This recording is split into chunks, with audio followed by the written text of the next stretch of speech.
കാലത്ത് എഴുന്നേറ്റു, നേരെ അടുക്കളയിലെത്തി, പതിവ് പോലെ കട്ടൻ ചായ ഉണ്ടാക്കി. ഇന്നൊരു പണി ദിവസമായിരുന്നു, പനിയല്ല പണി. അങ്ങനെ കുറച്ച് ചൂടുവെള്ളവും അരിപ്പൊടിയൊക്കെ എടുത്ത് വെച്ചിട്ടുണ്ട്. ബ്രേക്ക്ഫാസ്റ്റിന് ഇടിയപ്പമാണ് ഉണ്ടാക്കിയത്. അങ്ങനെ ഇടിയപ്പത്തിന് വേണ്ടി എല്ലാ കാര്യങ്ങളും സെറ്റ് ചെയ്ത് വെച്ചു. തേങ്ങ ചിരകി നേരത്തെ ഫ്രിഡ്ജിൽ വെച്ചത് കൊണ്ട് ജോലി അത്ര എളുപ്പമായി. പിന്നെ കുടിക്കാനുള്ള കഞ്ഞിവെള്ളമൊക്കെ മാറ്റി വെച്ച് ചോറിനെ അങ്ങ് വാർത്തിട്ടു. പിന്നെ പാത്രങ്ങൾ അപ്പോൾ കഴുകി വെച്ചാൽ പിന്നത്തേക്കൊന്നും ബാക്കി ഉണ്ടാവില്ല, ജോലി എളുപ്പമായി തീരും. അപ്പോൾ ചോറ് വാർത്ത പാത്രമൊക്കെ നമ്മൾ കഴുകി കമഴ്ത്തി വെച്ചു. കുറച്ച് മീൻ മസാല തിരുമിരിപ്പുണ്ടായിരുന്നു, അതെടുത്ത് ഫ്രൈ ചെയ്യാനായിട്ട് വെച്ചു. ആൻസൂട്ട് സ്കൂൾ ഡയറിയിൽ എന്തോ പൂരിപ്പിക്കാനായിട്ട് വന്ന് നിൽക്കുന്ന നിൽപ്പാണ്. പൊട്ടറ്റോ ഡ്രൈ ഫ്രൈക്ക് പകരം ഇന്നുണ്ടാക്കിയത് ക്യാരറ്റ് ഡ്രൈ ഫ്രൈ ഉണ്ടാക്കുന്ന രീതിയൊക്കെ സെയിം തന്നെയാണ്. ലഞ്ച് ബോക്സൊക്കെ റെഡിയാക്കി കൊടുത്ത് ആൻസൂണിന് സ്കൂളിലേക്ക് പറഞ്ഞു വിട്ട് കുറച്ച് തുണി കഴുകാനുണ്ടായിരുന്നു. തുണിയെല്ലാം സോപ്പ് വെള്ളത്തിൽ മുക്കി വെച്ചു. പിന്നെ സാമ്പാർ ഉണ്ടാക്കി.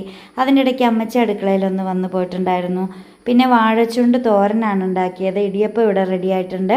ഇടിയപ്പത്തിന് കോമ്പിനേഷൻ ചമ്മന്തി ആയിരുന്നു. ചേട്ടൻ നേരത്തെ കഴിച്ച് കടയിലേക്ക് പോയി. അതിന് ശേഷമാണ് ഞാൻ കഴിക്കാനിരുന്നത്. എല്ലാ പണിയും തീർന്നതിന് ശേഷം ബ്രേക്ക്ഫാസ്റ്റ് കഴിച്ചു. ഇടിയപ്പവും സാമ്പാറും ചമ്മന്തിയും.